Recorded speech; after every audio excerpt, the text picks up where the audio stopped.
श्री स्वामी समर्थ शिक्षण संस्था कंधानेचे माजी अध्यक्ष सुरेश वाघ, त्यांची मुलगी विद्यमान अध्यक्ष तसेच संचालक मंडळाने दोघी शिक्षक दिनेश पाटील, शशिकांत सूर्यवंशी या शिक्षकाचे वेतन बंद करून खोटे दोषारोप पत्र ठेवल्याच्या प्रकरणात उच्च न्यायालयाने संस्थेस एका आदेशाद्वारे दुसरा दणका दिल्याने शिक्षण क्षेत्रात खळबळ उडाली आहे. तसेच या प्रकरणात सरकारवर देखील नामुष्की ओढावली गेली आहे.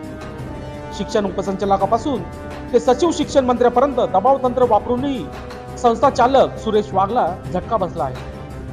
सुरेश वाघ अध्यक्ष असलेल्या संस्थेची रावळगाव येथे देखील शाळा कॉलेज आहेत. संस्था चालकाच्या मनमानी कारभार वाढतच चालला असल्याने अनेक शिक्षकांनी उच्च न्यायालयात धाव घेतली आहे. ईश्वर नेरकर नामक शिक्षकास देखील त्रास देऊन नोकरीवर काढून त्या जागी आपल्या नातेवाईकास नोकरी देण्याचा प्रयत्न चांगला आला आहे. शिक्षक दिनेश पाटील, शशिकांत सूर्य